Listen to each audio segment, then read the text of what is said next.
अरे यार वो डिस्कनेक्ट कर दिया। इधर भी हम भी है।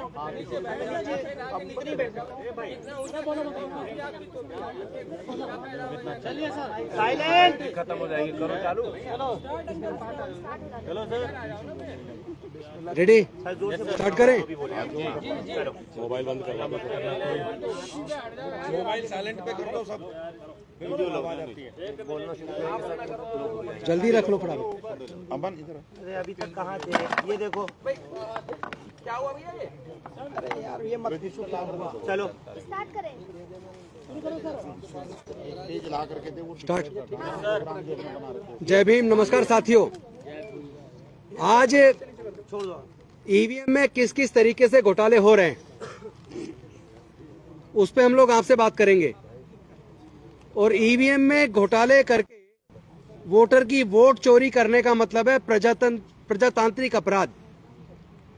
और इस अपराध में जो ऑफिसर्स या जो गवर्नमेंट के विभाग या जो एजेंसी शामिल होती हैं, हम ऐसा मानते हैं कि ये सही मायने में देशद्रोह है।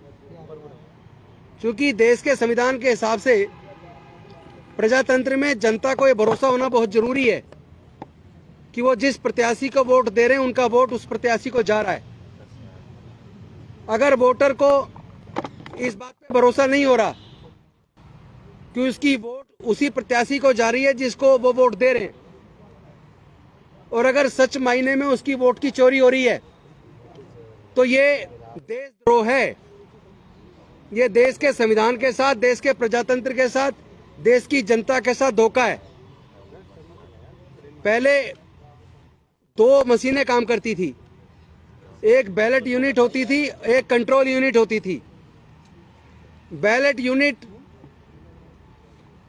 चुनाव से पहले जब नॉमिनेशन फाइल हो जाते हैं और कौन सी मशीन किस विधानसभा में जाएगी, उससे पहले इलेक्शन ऑफिस से जुड़े हुए अधिकारी होते हैं, उनके और इंजीनियर्स के बीच में बात होती थी। और उस बैलेट यूनिट के ऊपर जो जो प्रत्याशी वहां चुनाव लड़े उनकी चिट चिपकाई जाती थी। लेकिन बैलेट यूनिट में नाम नहीं होता था किस प्रत्याशी का वोट डाल रहे हो, बल्कि नाम होता था, उसकी चिट चिपकी होती थी। और बैलेट यूनिट जो नंबर पे दबाया जाता था वो सूचना देती थी कंट्रोल यूनिट को। लेकिन चूंकि कंट्रोल यूनिट में सारी प्रोग्रामिंग की जाती थी, इसके ऊपर माननीय सर्वोच्च न्यायालय के अंदर केस डला। और केस डलने के बाद कोर्ट को यह भरोसा नहीं हुआ कि इसमें गड़बड़ी नहीं हो सकती, तो कोर्ट ने वीवीपैट लगाने की बात की कि सभी मशीनों में, सभी कंट्रोल यूनिट के साथ वीवीपैट लगाई जाए। उसके बाद वीवीपैट लगी, लेकिन साथ ही इस बात पे भी कोर्ट ने फैसला किया कि काउंटिंग कराई जाए। लेकिन इलेक्शन कमीशन ने उस बात को नहीं माना और फिर वो सारी मशीनें काउंट करने की बजाय उन्होंने केवल 1% मशीनों को काउंट करने की बात की। लेकिन इसमें जो असली खेल हुआ है, क्यों वीवीपैट पे भरोसा नहीं किया जा सकता, उसका कारण है, जब पहले था 2014 में, उस वक्त चुनाव के टाइम पर जो